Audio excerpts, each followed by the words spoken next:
Ouvrez grand vos oreilles. Vous écoutez un balado Urbania. Dans un processus où tu y vas parfois d'heure en heure parce que tu ne sais pas trop, puis ça fait peur, d'être capable de se projeter, de se dire « OK, il y a quelqu'un qui croit que dans un an, on va être là ensemble. Ouais. » Je ne suis pas certaine que j'aurais misé sur moi dans le fond de mon lit d'hôpital branché de dire « OK, tu vas le faire. » Je sais pas pour vous, mais moi j'ai l'impression que tout le monde a sa propre vision de l'exercice physique. La relation qu'on a avec notre corps, ça nous appartient. C'est souvent quand t'écoutes les gens te raconter comment ils ont repoussé leurs limites que tu peux mieux voir les tiennes et que t'apprends à les dépasser. Je m'appelle Benoît Lelièvre, je suis pas entraîneur, je suis loin d'être un athlète professionnel, mais l'activité physique, ça a toujours fait partie de ma vie. Que ce soit avec les arts martiaux, la course ou simplement en m'entraînant, j'ai toujours réussi à trouver mon équilibre intérieur en repoussant mes limites physiques. Ça m'a donné envie de partir à la recherche de tous ceux pour qui l'entraînement est une source de joie, de fierté et de dépassement. C'est à travers leurs voix et leurs histoires qu'on va voir que l'activité physique, c'est pas juste une façon de se torturer, c'est aussi une manière de maîtriser son destin. Vous écoutez Un exploit en soi, un balado d'Urbania produit en collaboration avec Econo Fitness.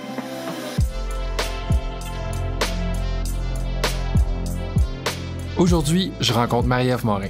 Bonjour Marie-Ève. Bonjour. Bienvenue. Merci. Puis merci à toi d'être venue, j'apprécie. Marie-Ève, c'est une jeune professionnelle. C'est aussi la maman d'un petit garçon. Elle vivait une vie normale jusqu'au jour où elle se rend à l'urgence parce qu'elle croit faire une crise d'appendicite. Ce jour-là, sa vie bascule. Marie-Ève est en fait atteinte d'un cancer. À ce moment-là, il y a un ami qui lui parle du duathlon des roses et qui lui promet qu'à pareille date l'an prochain, elles vont s'y inscrire ensemble. C'est le début d'un long processus pour reconnecter son corps avec son esprit.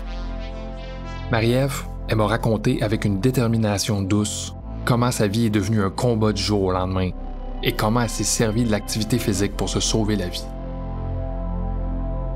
Toi, est-ce que tu as toujours été une personne sportive? Ça a varié dans le temps, je dirais. Okay. Au secondaire, j'étais une joueuse de basket. Au cégep aussi. Ah oui? Puis après ça, un peu moins, mais j'ai toujours fait plus ou moins de sport, bouger. Okay. J'ai toujours bougé. Okay. Mais dans les dernières années, j'ai eu un enfant, puis on bouge un peu moins à ce moment-là. Mais récemment, il y a des choses qui sont arrivées dans ma vie qui ont fait que j'ai placé au centre de ma vie l'activité physique. Ça s'est passé en novembre 2019. Oui, tout à fait. Est-ce que tu te rappelles la date? Le 19 novembre 2019. OK. Qu'est-ce qui s'est passé ce soir-là? En fait, j'ai eu mal au ventre. OK. Donc, une nuit, je toussais beaucoup. Ça faisait quelques semaines que j'avais un rhume, le rhume de novembre que tout le monde attrape. Puis, j'ai eu des douleurs au ventre assez intenses. Mais j'ai pris un sac magique, des Advil, continué ma nuit. Le lendemain, j'ai fait ma journée. Le soir, j'étais avec une amie dans un 5 à 7. Puis, plus la soirée avançait, plus j'avais mal au ventre. Puis, elle me dit... Écoute, Marie, elle dit, ça ressemble, mais dans le coin de l'appendicite. Elle dit, moi, si j'étais toi, j'irais faire un petit tour à l'urgence. Okay. Le lendemain matin, fait quand même, elle va à la piscine avec mon garçon. Puis finalement, je décide, non, là, faut vraiment que j'aille à l'urgence. Et là, d'examen en examen, oui, on a trouvé que j'avais eu la rupture d'un kyste sur un ovaire, mais on a aussi trouvé que j'avais une lésion au poumon, mais aussi une grosse masse à la cuisse. Et plus on faisait des examens, on a aussi trouvé que j'avais des lésions à la thyroïde et que j'en avais au foie aussi. Tu sais, moi, je m'attendais à ce qu'on me parle de mon ventre. Puis là, le médecin fait « Venez vous asseoir, Madame Morin. » Là, je comprends rien. Là. Je viens ici parce que j'ai mal au ventre, puis là, on me trouve plein de choses.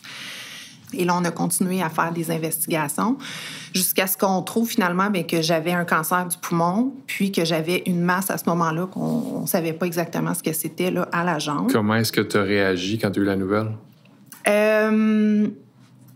En fait, je me souviens d'être sortie. Tu sais, j'ai pas pleuré à ce moment-là. Mon conjoint qui était avec moi, lui, il était plus choqué. Là. Pas choqué, pas content. En état de choc, là. En état de choc, exactement. Moi, je suis sortie, puis je me suis encore essayé de remettre ma carte d'assurance maladie dans mon portefeuille. Puis, tu sais, j'arrive juste pas à tellement je tremble. Puis après ça, tout de suite, je me suis dit, bon, mon testament a l'air de quoi, tu sais? C'est ça que tu te dis. Puis bon, comment c'est... quelle étape je dois mettre en place dans les prochains jours pour s'assurer que mon fils va être correct, comment je dis ça à ma famille. Tu sais, c'était très pratique, en fait. Là. C'était comment je m'organise pour que la suite, après moi, fonctionne. Oh, wow. OK. Moi, je suis quelqu'un qui est dans l'action. Là. Oui. Fait que je me suis dit, moi, ce que je peux contrôler, c'est ce bout-là. Je comprends. Du moment où est-ce que tu es tombé en convalescence de ton cancer, explique-moi comment tu es progressivement retourné à l'exercice physique. Qu'est-ce que tu as fait en premier? J'ai marché. OK. En janvier, puis en février, mais j'ai eu 2 opérations au poumon. Donc, on m'a enlevé le 3e lobe du poumon droit. Et lors de la 2e opération, j'ai eu beaucoup de douleur. La douleur était difficile à contrôler, donc mon poumon s'est affaissé, mon demi-poumon. Et là, la médecin, la chirurgienne thoracique m'a dit, là, je te revois dans quelques jours, mais il faut que tu me fasses sécher ça, ce poumon-là. Donc, parce que le poumon s'est affaissé, il y avait aussi du liquide.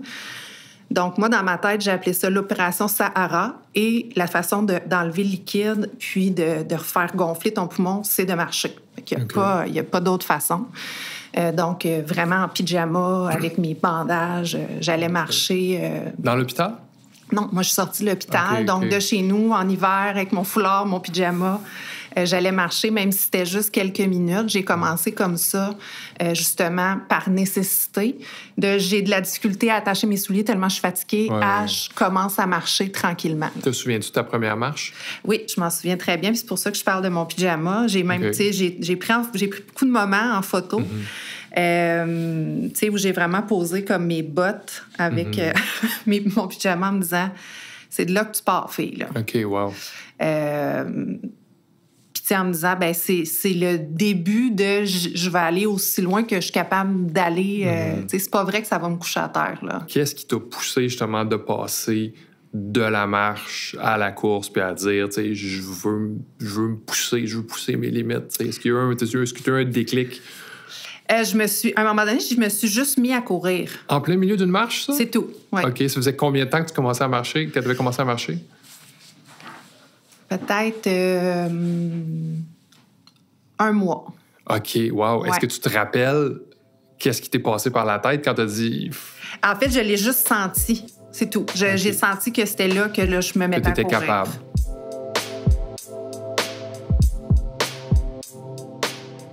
Mais là, une amie qui a voulu te convaincre de faire un duathlon. Oui, tout à fait. Premièrement, c'est quoi un duathlon? Un duathlon, c'est 2 sports. Dans mon cas, c'était vélo et course. Okay. Donc, quand mes pépins de santé ont commencé au mois de novembre, puis qu'on a eu les mauvaises nouvelles, mon ami, justement, qui était avec moi au 5 à 7, qui a dit, Marie... C'est la même personne, ça? Oui, c'est la même personne qui m'a dit, écoute... Méchante bonne amie. Oui, c'est ma bonne étoile. OK, oui. Elle était déjà... ça s'appelle les Roses, le défi sportif dans lequel elle était embarquée. Puis elle me dit, l'année prochaine, on va s'inscrire ensemble. Okay. Fait que dans un processus où tu y vas parfois d'heure en heure parce que tu ne sais pas trop, puis ça fait peur, d'être capable de se projeter, de se dire, OK, il y a quelqu'un qui croit que dans 1 an, on va être là ensemble. Ouais. Elle croit, elle, que j'ai ce qu'il faut pour traverser cette année-là. Je suis pas certaine que j'aurais misé sur moi dans le fond de mon lit d'hôpital branché, de dire, OK, tu vas le faire, parce que... J'ai fait des choses, du vélo de route, j'avais jamais fait ça de ma vie. Là. Fait que, d'avoir l'audace de dire, malgré tout, j'essaie des nouvelles affaires, puis j'y vais. Fait que l'an passé, le jour de ma fête, le 10 octobre, je me suis inscrite dans les Roses. J'ai soumis ma candidature en expliquant un peu pourquoi c'était important pour moi de mettre l'activité physique dans mon agenda, dans mon processus de retour à la santé, je dirais. À partir du mois de novembre 2020 jusqu'à la fin août, comment s'est passé ton entraînement? Ça s'est très bien passé. J'ai suivi le plan, puis je progressais quand même assez bien.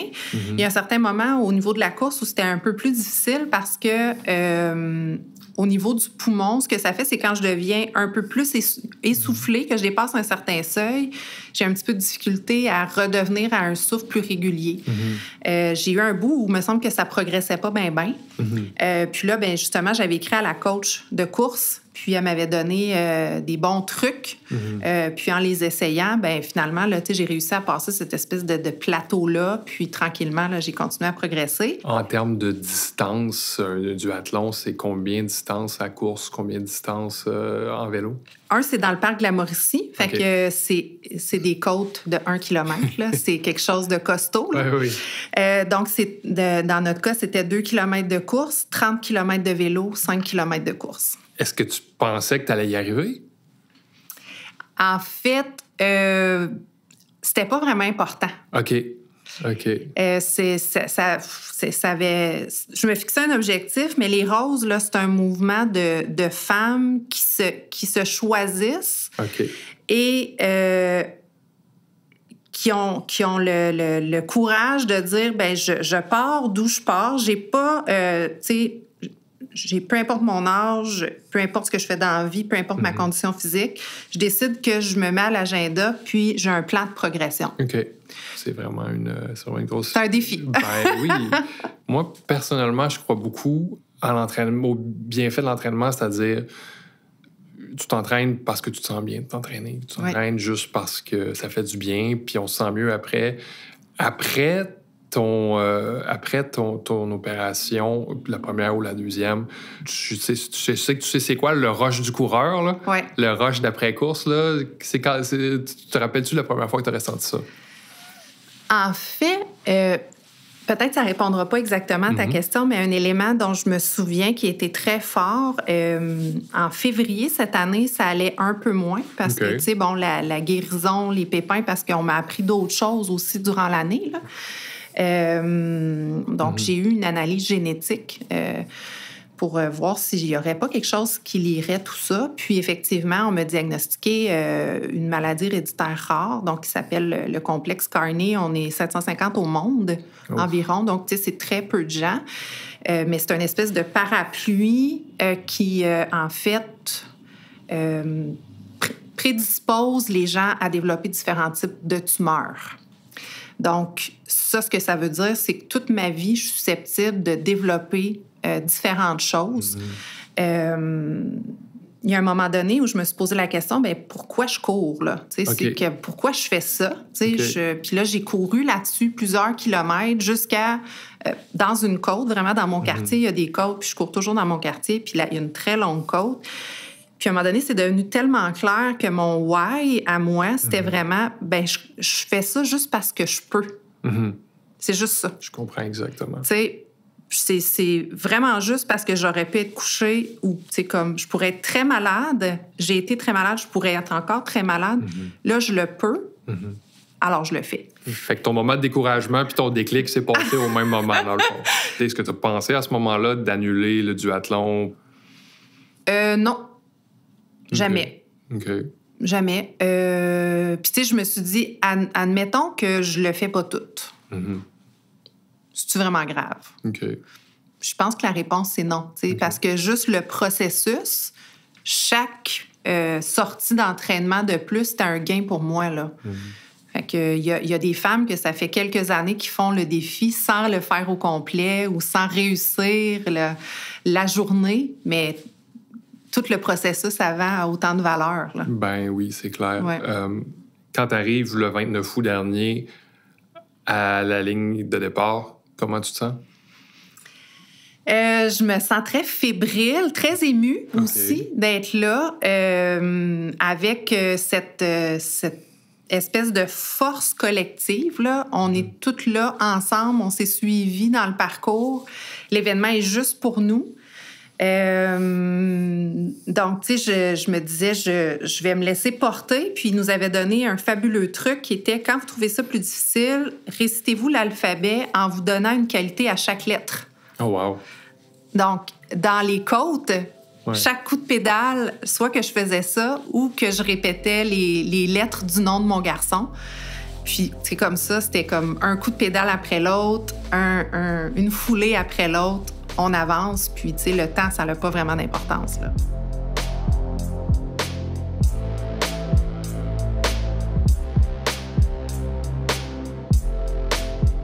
Puis quand tu as fini la course? Quand j'ai fini la course, en fait, tu sais, le moment, on était vraiment, tu sais, il y avait on était chronométré, il y avait l'arche, il y avait le présentateur. Alors, c'était Marie-Ève Morin de Sainte-Sophie. Fait que là, j'avais vraiment les bras dans les airs. Fait que j'ai savouré les derniers mètres, les bras dans les airs, vraiment.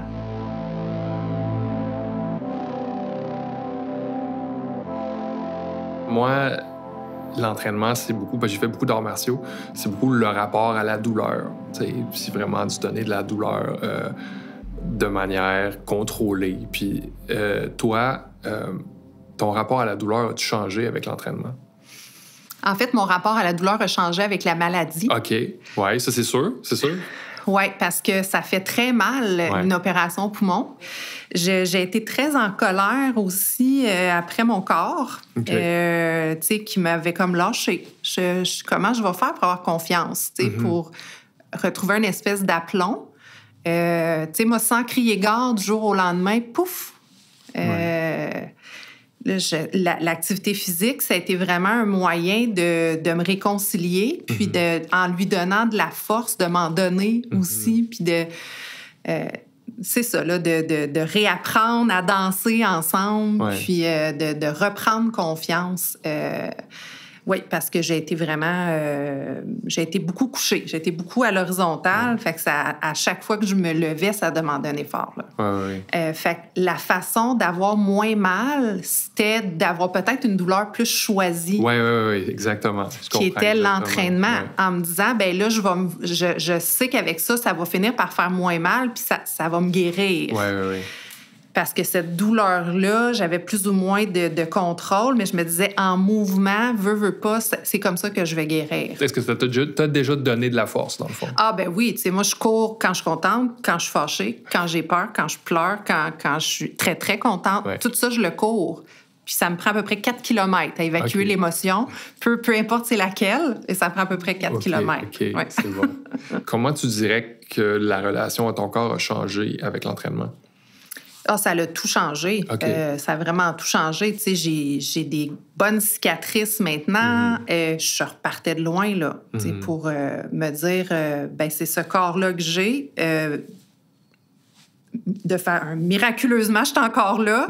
Je vais en profiter, tu sais. Fait que ça a été une relation pas simple au début, mais je dirais, là, depuis le défi, bien, que je l'ai réussi, finalement, ça m'a juste donné le goût d'en faire encore plus. Pour toi, je suppose que c'est vraiment difficile de te projeter dans le futur? Bien, en fait, je dirais que... oui, je suis pas capable. En fait, la seule chose pour laquelle je me permets de me projeter, c'est avec l'entraînement. Exactement. Oui. OK, c'est ça que je me demandais. Je me demandais si avoir des buts à court terme, justement, ça t'aidait un peu à voir... Bien, parce que c'est aussi à court terme. Oui, exactement. Ça l'engage que moi. Puis, à chaque jour, c'est bénéfique.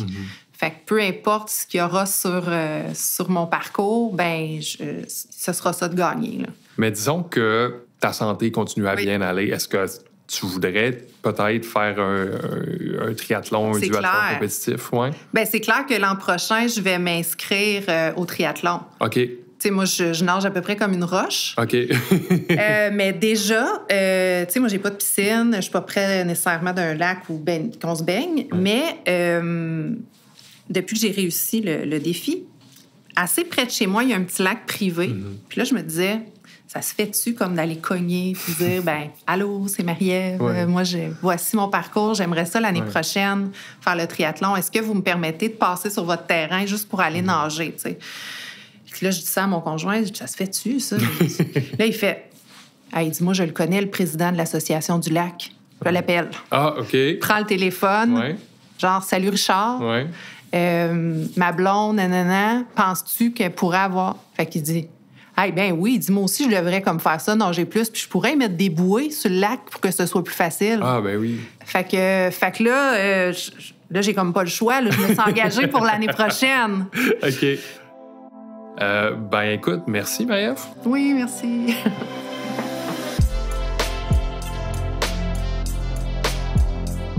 Marie-Ève, elle n'a pas besoin de chercher la motivation. Rester en forme pour elle, c'est aussi rester en vie. C'est avec l'entraînement que Marie-Ève arrive à transformer son corps en machine de guerre. C'est grâce à ça qu'elle arrive à profiter de tout le reste puis se sentir en vie comme jamais. Je m'appelle Benoît Lelièvre. Vous venez d'écouter Un exploit en soi, un balado d'Urbania produit en collaboration avec EconoFitness. À la réalisation et au montage, Sacha Campeau. À la recherche, Sophie Mangado. Une idée originale d'Harold Beaulieu.